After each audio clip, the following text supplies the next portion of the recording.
Hello दोस्तों, नमस्कार। मैं आप लोगों का हार्दिक अभिनंदन करता हूं अपने trader by stock market YouTube channel में। जो लोग फर्स्ट बार विजिट किए, सब्सक्राइब, बेल आइकन ऑल जरूर सेलेक्ट कर लीजिए और साथ में देसी ट्रेडर्स बार है, इसको भी आप जरूर सब्सक्राइब करिए। ठीक है, तो आज का जो वीडियो है काफ़ी खास है। ठीक है, तो आप लोगों का बोलने से बार बार बोलते हैं ना कि सर वीक में एक बार थोड़ा सा मोटिवेशन के रिलेटेड वीडियो डाल दीजिए। तो यार बात तो सही है, क्योंकि जब आप लोगों को हम मोटिवेशन के रिलेटेड वीडियो डालते हैं ना, तो सबसे पहले मैं खुद उतना एनर्जी को मतलब क्या बोलते हैं इकट्ठा करता हूँ, मतलब खुद मोटिवेट होता हूँ, उसके बाद ही आपके सामने उस चीज़ को लाता हूँ। तो इससे कहीं ना कहीं आपको फ़ायदा होगा या नहीं होगा ये आपको पता है। देखिए एकदम साफ है ना, क्योंकि भैया हम तो एकदम साधारण आदमी हैं हम लोग। तो आपको फ़ायदा होगा नहीं होगा वो आपको पता है, लेकिन इससे मेरे को फ़ायदा होता है ये मेरे को पता है। ठीक है साहब, क्योंकि जब स्टडी करके उसको फिर इकट्ठा करके जब मैं डिलीवर करता हूँ, तो मेरा जो सोचने का और मेरा जो कॉन्फिडेंस का लेवल है ना, बहुत मज़ा आता है मेरे को। और ना मैं ना ये जो आपके दाएँ बाएँ चिक चिक पिक पिक चल रहे हैं ना, इससे आप अपने आप को बहुत आगे निकालते हो। ऐसा नहीं है कि मेरे घर में सारे फाइनेंशियल फ्रीडम में घूम रहे हैं, कुछ नहीं है, समझे। सब ऐसी नौकरी कर रहे हैं। हाँ चलिए वो परमानेंट है, वो एक अलग मैटर है। सब साधारण आदमी है। इसके बीच से निकलने के लिए ना सर बहुत ज़्यादा एनर्जी की ज़रूरत है। एनर्जी बताएं कौन सा? वो एनर्जी जब आप 20 साल की उम्र में थे और आपको एक उद्देश्य था कि नहीं मेरे को नौकरी लेना है, मेरे को कोई सरकारी जॉब लेना है, या मेरे को कोई पढ़ाई करना है, जो भी जिसका जैसा हो। देखिए गरीब आदमी क्या करेगा, हैं काहे एक नौकरी कर लेगा, और इससे ज़्यादा क्या कर पाएंगे। क्योंकि मेरे घर में हर एक आदमी का आय 50,000 से ऊपर नहीं है, और ना मेरा आय 2.5 लाख से ऊपर है। अगर मेरा अगर पे 2.5-3 लाख रहता तो मैं बोल सकता हूँ कि नहीं मैं मिडिल क्लास हूँ। इसके लिए मैंने वीडियो भी बाकायदा बनाया था। ठीक है, तो इससे हम लोग को डिमोलाइज नहीं होना है, बात समझिए। ये जो मैं कड़ा कड़ा वर्ड बोल रहा हूँ ना, इससे आप अपने को डिमोलाइज मत करिए, बल्कि अपने अंदर इस प्रकार का आग को प्रज्वलित करिए जो एक फायर जनरेट करे और आपका जो लक्ष्य है वहाँ तक ले जाने में आपका मदद करे। मैं तो जाऊँगा ही जाऊँगा, चाहे कुछ भी हो जाए, दुनिया इधर से उधर हो जाए, क्योंकि 3 फीट सोना दूर है, ये भी कहानी मैंने सुनाया है और इसको आज तक मैं दिल में जगा के रखता हूँ। कुछ भी होता है तो 3 फीट सोना दूर है, कोई कुछ बोले कोई मतलब नहीं। आपका जो टारगेट है उसको अचीव करने के लिए आपको आगे बढ़ना ही बढ़ना है। दूसरी बात ये आती है कि दुनिया आपको पागल कहेगी। समझ लीजिए जब आपको कोई गाली दे रहा ना, तो समझ लीजिए कि आप आगे बढ़ रहे हैं। जब आपको बोला जा रहा नहीं ये ऐसी है, बावला है, पगला है, बुर्बक है, समझ लीजिए कि आप आगे बढ़ रहे हैं। क्योंकि आपका फोकस जो है ना आपके टारगेट पे है। जापानियों का पढ़िए इतिहास, जापानियों का छोड़िए, अपना इतिहास पढ़ लीजिए। हमारे चाणक्य महोदय जी, जिसको आचार्य बोलते हैं, उनको देखिए। जो लक्ष्य ठान लिए उसको प्राप्ति के लिए जी जान लगा दिए। उस लक्ष्य को पाने के लिए सोचने लगे। 1 दिन सोचे, 10 दिन सोचे, 6 महीना सोचे, साल भर सोचे, और उसके साथ वर्कआउट भी करने लगे। ये नहीं कि सोने समय चादर ओढ़े, हाँ हाँ बहुत बढ़िया, और सूत गए, और सपना जब टूटा तो फिर वहीं पर ही आ गए 9 से 5 का भागा दौड़ी में। 9 से 5 समझ गए कि वही ऑफिस का भागा दौड़ी में। तो इस चीज़ को समझिए। ठीक है, तो चलिए मैं ट्राई करता हूँ, कोशिश करता हूँ कि भाई मैं भी मोटिवेट होता हूँ। और मैं चाहता हूँ कि देखिए मेरे साथ जितने लोग हैं ना साधारण आदमी हैं। अगर कोई भाई बड़का आदमी है तो पहले हम गोर लाग लेते हैं, और क्या बोलेंगे, यही ना बोलेंगे जी। और क्या बोल सकते हैं। तो देखिए देसी जुगाड़, सफ़ेद पेपर चाहिए, जूम चल भाई आ गया सफ़ेद पेपर। तो हम लोग इस सोच से चलने वाले हैं। इतना किताब है ना, कितना पढ़ेंगे, बुरबक के ना बन जाएंगे हैं। इतना पढ़ते रहेंगे ना तो समझ में ही नहीं आता है, सब लस्सी हो जाता है। बाकी आप समझ गए। तो देखिए सबसे पहले एक चीज़ देखिएगा, मैं ऐसा नहीं है कि ये चीज़ मैं ही पहले बता रहा हूँ। बहुत सारे यूट्यूबर नोट और बहुत अच्छे अच्छे बनाते हैं यार, मेरे को तो बनाना भी नहीं आता, हम तो सीधा बोल देते हैं। ठीक है, जो बात है हम अपने में कमी है एक्सेप्ट कर लेते हैं, हमसे नहीं होता है उतना। और हम उतना करने लगे ना तो मेरा बहुत कुछ छूटने लगता है, मेरा लक्ष्य पीछे हटने लगता है। तो मेरा लक्ष्य ज़्यादा अच्छा वीडियो बनाना नहीं है, मैं फैक्ट बताता हूँ। मेरा लक्ष्य मार्केट में एक कदम आगे चलने का है। और जिस दिन मैं एक कदम आगे चलता रहूँ ना, कामयाबी तो मिलेगी साहब। ठीक है, चाहे हम 2 रुपया से लें और चाहे फिर हम उसमें सुनना बैठाते चल जाइए। ठीक है, लेंगे तो जरूर। और आप लोगों को जो चीज़ बता दिया हूँ उस चीज़ को फॉलो करते रहिए। आप लोगों को एहसास इस चीज़ का धीमा धीमा होने लगेगा। ये एक ऐसा मर्ज है ना, मतलब ऐसा दवा दी है ना मार्केट का आप लोगों को कि मीठी मीठी आनंद आएगी। तेज वाला आनंद नहीं मिलेगा आपको कभी, मीठा मीठा आनंद, समझे, जो कि लॉन्ग लाइफ चलेगा। तो कई लोग छोटे बड़े जो भी मेरे भाई हैं वो एक पूछ लेते, तो मैं सोचा कि चलो थोड़ा सा मैं भी एक बार कर देता हूँ। ठीक है, फाइनेंशियल, तो ये लर्निंग है तो स्टार्टिंग से करते हैं ना। तो फर्स्ट हो गया फाइनेंशियल डिपेंडेंसी। ठीक है, फाइनेंशियल डिपेंडेंसी हो गया, जैसे स्कूल में बच्चे पढ़ते हैं ना, स्कूल कॉलेज में, जहाँ अपने माँ बाप से पैसे लेना पड़ता है या गार्जियन से पैसे लेना पड़ता है, जिससे भी आपको पैसे लेके और आपको अपना काम पूरा करना पड़ता है। इस दौरान अगर आप फाइनेंशियल फ्रीडम के लिए सोचिएगा तो बहुत बड़ा गलती कर रहे हैं। क्लियर बता रहा हूँ। आप सोचिएगा कि हम शेयर मार्केट में आ जाए। अच्छा, शेयर मार्केट में आने का समय भाई साहब, इस पर भी ना बहुत बड़ा मतलब एक बवाल हो रखा है। हमको जानते हैं हम लोग को क्या सिखाया जाता है? हम लोग को ना अर्जुन क्या बोलते हैं अपना अभिमन्यु का तो मामा भगवान थे ना श्री कृष्ण, और पिता तो दुनिया के सबसे बड़े धनुर्धर थे ना। फिर भी अभिमन्यु मारा गया था ना। क्यों? कि 7वां नंबर द्वार तोड़ने का नहीं जानता था और ओवर कॉन्फिडेंस में चला गया। ठीक है। यहाँ क्या होता है, आप समाज में देखिएगा कि अभिमन्यु को तो चलिए 1 से 6 का तो पता था बेचारे को, तब तो उसका कॉन्फिडेंस था कि चलो 7वां नंबर भी तोड़ लेंगे। यहाँ तो ना 1 का पता है, ना 2 का पता है, ना 3 का। हमें तो सीधा 7वां द्वार ही दिखाया जाता है। और इस वीडियो में आपको ये चीज़ क्लियर कर दूंगा कि हम लोग को 7वां द्वार ही दिखाया जाता है। सब मरीज को एक ही दवा। अरे यार गजब हाल है। ये कौन सा दवा है? बहुत बड़ा इसमें गेम सजा हुआ है। समझिएगा तो ठीक है, नहीं तो दौड़ते रहिए, हमें क्या है। क्यों मैंने आप लोगों को स्टॉक से बाहर निकाला है, कोशिश किया हूँ। मैं ये नहीं कहता हूँ कि आप लोग पूरा बाहर निकल गए हैं। आपको बताऊँगा कि स्टॉक में निवेश कब करना है, और वो चीज़ आने तक बहुत बड़ा आप में चेंजिंग आ जाएगा। तब आप बोलिएगा कि यार वास्तव में यही होता है। जो आया डायरेक्ट सीधा बोलेगा कि आओ स्टॉक कर दो, ये लॉन्ग टर्म में रखो, पैसा बन जाएगा। वो फ्रीडम कब आएगा वो भी इसमें मेंशन में कर दूंगा। ठीक है, मजा आएगा। तो फाइनेंशियल डिपेंडेंसी का मतलब समझ गया कि आप इस दौरान अपने स्कूल कॉलेज पढ़ाई लिखाई कर रहे हैं। तो इस दौरान आप सोचिएगा कि हम फाइनेंशियल फ्रीडम हासिल करें, तो भैया हम लोग तो नहीं जानते हैं। क्लियर बता रहा हूँ। हाँ, आपके गार्जियन आपके लिए ज़्यादा पैसा देते हैं तो आप एक SIP वगैरह या म्यूचुअल फंड या आप थोड़ा बहुत ETF वगैरह लेके करो तो ठीक है ना। आपका मेन फोकस कहाँ होना चाहिए? पढ़ाई में। सीधी बात है, समझ में आया तो ठीक है। अगर आप अपने पढ़ाई से लापरवाही कर रहे हैं तो आप सबसे बड़े गलत काम कर रहे हैं। ठीक है, कोई हमको इसको बोल के हमें शर्म नहीं है। इस चीज़ को आप लोग समझिए, लेकिन लोग इस चीज़ को समझते नहीं है। अब दूसरा स्टेज आ जाता है सर्वाइवल स्टेज। तो इस स्टेज में क्या होता है कि इस स्टेज में भाई बहुत आदमी इस स्टेज में है, और इस स्टेज का फर्स्ट वाला हमारे काम का नहीं है ना आपके काम का है। अगर कोई नए व्यूअर है तो उनके लिए मेरा यकीन मतलब प्यार भरा रिक्वेस्ट होगा कि आपका जो काम है पढ़ाई करिए। ठीक है, उसके बाद अगर माँ बाप ज़्यादा पैसा दे रहा है तो उसको आप भले कर दिए तो एक अलग मैटर है। अदरवाइज आपका फोकस पढ़ाई पे होना चाहिए। ऑप्शन चेन में मत जाइएगा, नहीं तो आपने तो पैसा कमाया नहीं, बाप का कमाया हुआ पैसा को बर्बाद करिएगा। पहला स्टेज समाप्त। दूसरा अध्याय आ गया सर्वाइवल स्टेज। इसमें मेरे वो भाई हैं जो 9 मतलब समझिए तो 9 से 5 की ड्यूटी करते हैं। आपके पास 9 से 5 का आप ड्यूटी कर लिए, चाहे नौकरी चाहे जो भी हो, ऑफिस हो चाहे जो भी हो, एक मैं बात कर रहा हूँ। 9 से 5 का आपने ड्यूटी किया और उसके बाद आराम से घर में लेट गए, तकिया सिरहाना में लगाए, न्यूज़ लगाए। हाँ भाई देश में क्या चल रहा है? अरे यार मोदी ना, ऐसा नहीं करना था मोदी को। ओहो, मोदी को चाहिए कि अमेरिका पर अटैक कर दे, समझे? तो कोई उधर से सजेशन देगा ना ना मोदी तो बहुत बढ़िया काम कर रहे हैं। देखिए हमारे देश के प्रधानमंत्री हैं, इसलिए हम लोग उनपे बोलेंगे, दूसरे पे बोल नहीं सकते ना, समझे ना। तो ना मोदी बहुत अच्छा काम करते हैं, एक तो बोलेंगे, मतलब यही करते हैं लोग, जो कि गलत है। प्रधानमंत्री वो हैं, वो अपना काम अच्छी तरह से करते हैं और वो डिलीवर भी करते हैं इस चीज़ को कि भाई देखो मैं प्रधानमंत्री हूँ, जनता के हित में मेरे को जो करना है वो मैं कर रहा हूँ। लेकिन जो जनता देख रही है उनको, वो क्या कर रही है? वो तो मनोरंजन कर रही है। भाई आप अपना काम करिए ना, आप इस काबिल हो जाइए कि उनसे जाके मिलने का मौका मिल जाए, आनंद आ जाएगा। समझ रहे? तो ये जो 9 से 5 ड्यूटी करने के बाद फिर 5 से 9 का जो समय है, कुछ नहीं करते हैं। यूट्यूब देखते हैं, चाहे मतलब मोबाइल देखते हैं, शॉर्ट्स देखते हैं। आप यूट्यूब देख के अच्छे अच्छे मोटिवेशनल स्पीक सुन सकते हैं, मार्केट का इतना नॉलेज देख सकते हैं। तो ये ना देख के आप क्या देखते हैं? शॉर्ट्स। मैं भी देखता हूँ यार, बैठ गया ना कि शॉर्ट्स देखने तो आधा घंटा निकल जाता है और फिर वो समय वापस नहीं आता है। और आप ऐसे ही करते रहना तो मेरा वीडियो ना लाख बार बना लूँ ना, आप नहीं निकल पाइएगा। क्योंकि आप जिस रेस में हो ना, उस रेस में आपका दुश्मन ना बगल में नहीं, आपके हाथ में है मोबाइल। फैक्ट बता रहा हूँ, समझ लीजिएगा तो अच्छी बात है। और ऐसा नहीं है कि आप लोगों को नहीं पता है, सिगरेट पे लिखा रहता है फेफड़ा जला हुआ, क्या बना रहता है ना जी, तो फिर भी आदमी पीता है सब जानते हुए। हर फिक्र को धुएं में उड़ाता चला गया। वो देवानंद साहब एक गाना क्या बना दिए थे, आज भी लोग उसी को धुएं में उड़ा रहे हैं। तो मेरा रिक्वेस्ट है कि आप जो 9 से 5 जॉब करते हैं उसका तो पैसा मिलता है 8 घंटे का, बाकी जो घर में आप रहते हैं 16 घंटा समय बिताते हैं, उसका क्या उसमें कुछ नहीं कमाना है? क्या उसमें कुछ नहीं करना? अरे जो बन पड़ता है करो, जो स्किल नहीं आता वो स्किल सीखो।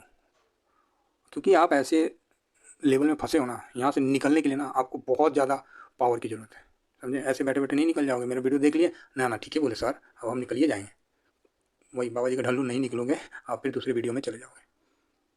ठीक है, तो मेरा बोलना ख़राब लगेगा लेकिन आपके लिए अच्छा है। एकदम कुछ करिए, आप कुछ अलग सा सीखिए, कुछ करिए भाई।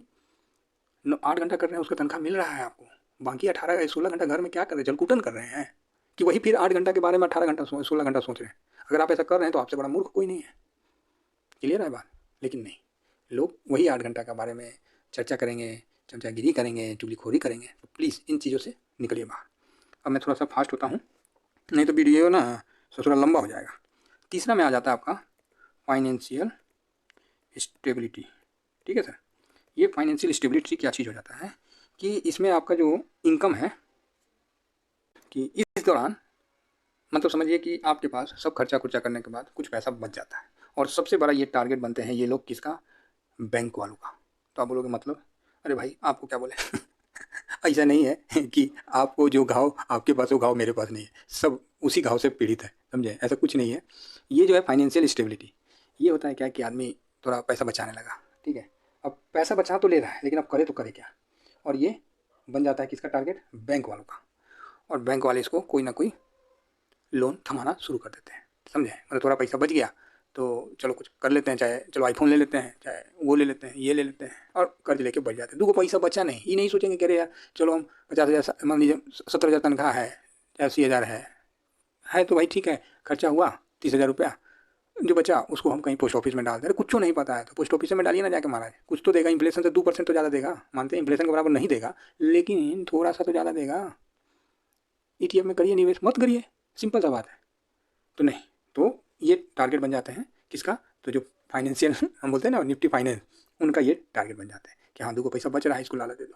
अरे भैया ले जाइए ना, 1 लाख का तो फ़ोन है प्रो 14, ले जाइए ना, कहाँ 1 लाख कितना का है, 27,000 ऐसी है ना कुछ, ले जाइए ना सर, क्या दिक्कत है, चलो उतना का नहीं हुआ, अरे ये ले जाइए ना सैमसंग का भैया 30,000 का फ़ोन है, अरे यार भैया ये ले जाइए ना 15,000 का फ़ोन है, मतलब वो आपको कुछ ना कुछ लेके मानेंगे, समझ रहे हैं। तो ये लोग ऐसा, तो कृपया करके जो भी पैसा बचता है उसको बड़े सावधानी से निवेश करिए गुरु, और ETF में करिएगा, लास्ट में बता देंगे क्यों करना है, ठीक है, नहीं तो ये दुनिया बहुत तेज है। और चौथी कंडीशन आती है फाइनेंशियल सिक्योरिटी। तो फाइनेंशियल सिक्योरिटी का मतलब होता है कि आप इस कंडीशन में हैं कि आप अपने खर्चे को मैनेज कर रहे हैं, ठीक है, इसमें आप अपने खर्चे को मैनेज कर लेते हैं, लेकिन आपका डिपेंडेंसी कहाँ होता है, पेमेंट पे, बस बात समझिएगा, आपका डिपेंडेंसी कहाँ है, तो पेमेंट पे है। तो सरकार अब पेमेंट मिल रहा है आपको, सफिशिएंट पेमेंट मिल रहा है और आप उस पर डिपेंड है, तो आप फाइनेंशियल सिक्योरिटी के चक्कर में फंसे पड़े हैं, ठीक है। और ये स्टेज क्या है, बहुत ही खतरनाक स्टेज है। तो क्यों, क्योंकि आप इस स्टेज पे आ जाए लेकिन कुछ आदतें आप नहीं छोड़ें, जिस तरह अनाप शनाप खर्चा करना और ज़रूरत से ज़्यादा शोबाजी करना, बगल में गाड़ी खरीद के लाया, अच्छा तुम ये वाला गाड़ी खरीदा, हम तुमसे टॉप मॉडल लाते हैं नेक्सॉन का, लो अलगे को महाभारत, अच्छा तुम ये खरीदा है, रुको हम भी खरीद के लाते हैं।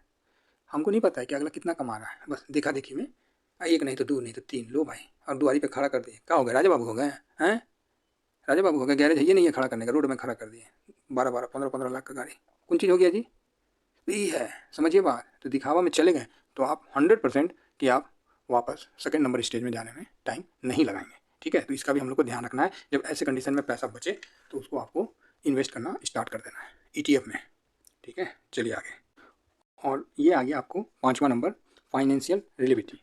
ये एक बफर जोन है।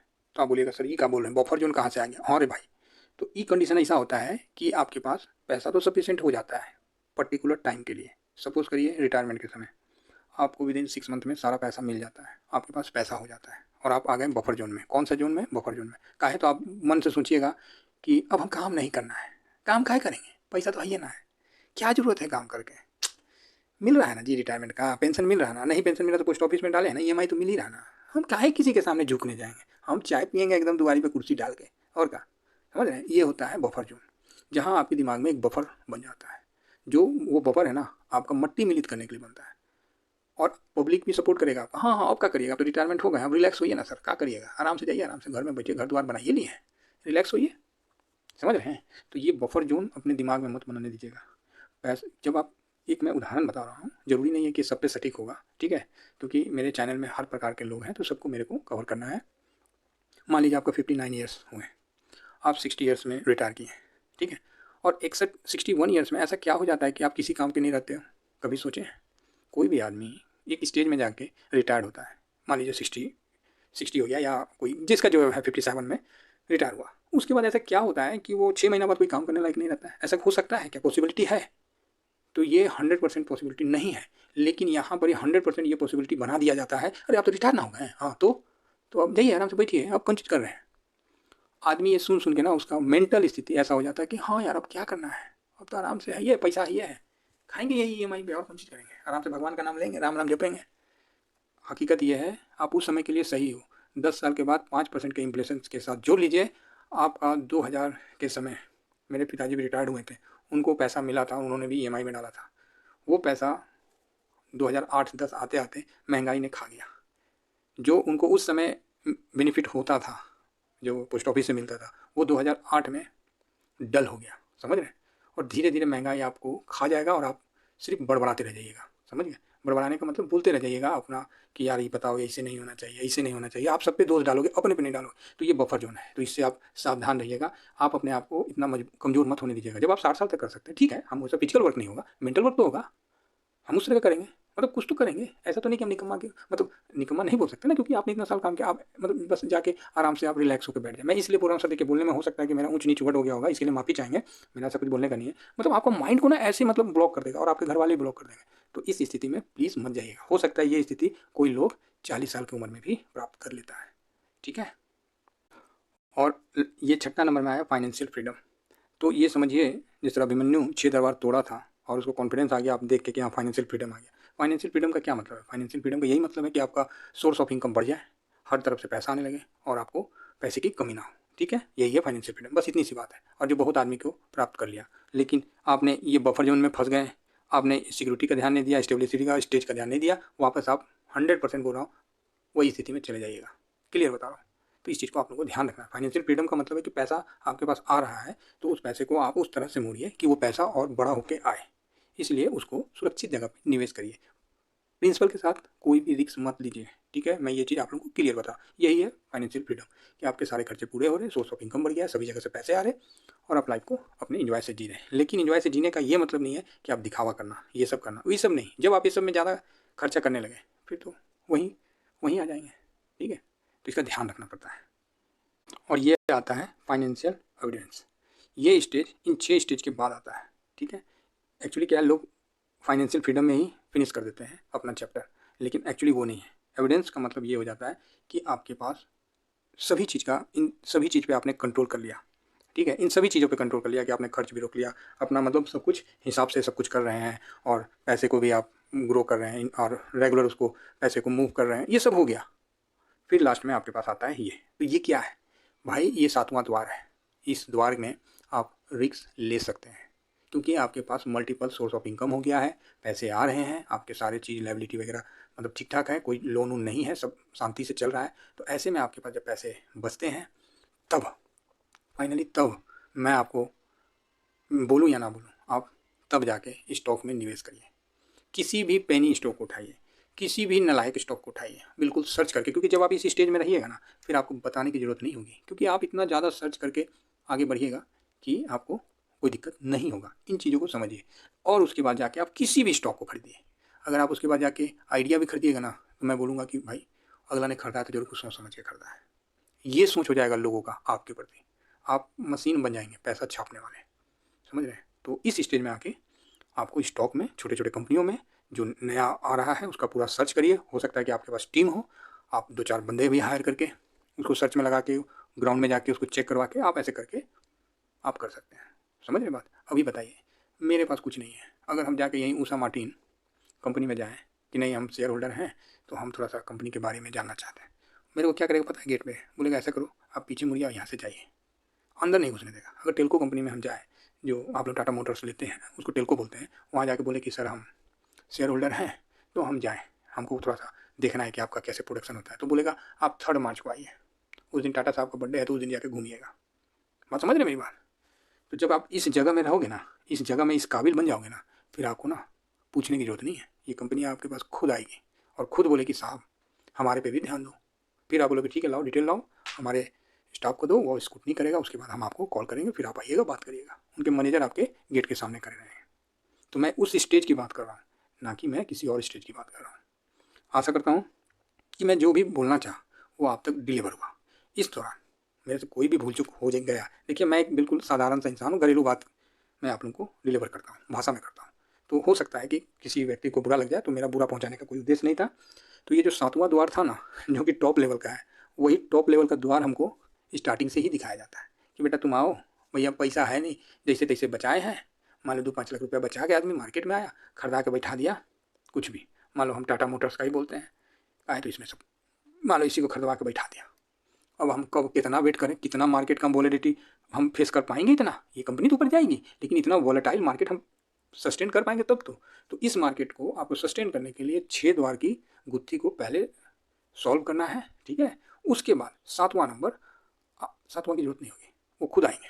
आप इस काबिल हो जाओगे कि आपका एक अपॉइंटमेंट के लिए उनको आना ही पड़ेगा, उनको मैनेजमेंट अपना भेजना ही पड़ेगा, ठीक है। तो बस मेरा यही उद्देश्य है और यही मैं चाहता हूँ कि भारत का हर नागरिक जो शेयर मार्केट में, चाहे बहुत बड़ा कंपनी का हो या रिटेलर और कंपनी के बीच का जो संबंध है ना, बस कंपनी का वो मैनेजमेंट हो जाएगा और बाकी रिटेलर का ज्ञान हो जाएगा। मतलब दोनों इक्वल होना चाहिए। ये नहीं कि हम, मेरा कंपनी है तो तुम कौन रहे, 2-4 को शेयर रखा भाग यहाँ से, ये चीज़ नहीं होना चाहिए, समझे। तो इसीलिए जो दूसरे साइड में बैठे हुए हैं ना हम लोग, जो भीड़ है, इस भीड़ से आपको इस ऊंचाई तक पहुंचना पड़ेगा कि उस ऊंचाई को हर कंपनियां भी सल्यूट करें कि नहीं यार, वो आदमी वो अगर बोल दिया ना तो मेरी तो वाट लग जानी, समझ रहे। तो इस तरह का मैं चाहता हूँ कि हर भारतीय एक मतलब अपना आगे बढ़ने का कोशिश करें, और इसमें आपको इतना दम लगाना पड़ेगा ना, वही 20 साल का एनर्जी याद रखिएगा, वही दम आपको इस समय लगाना पड़ेगा अगर आपको आगे निकलना है तो।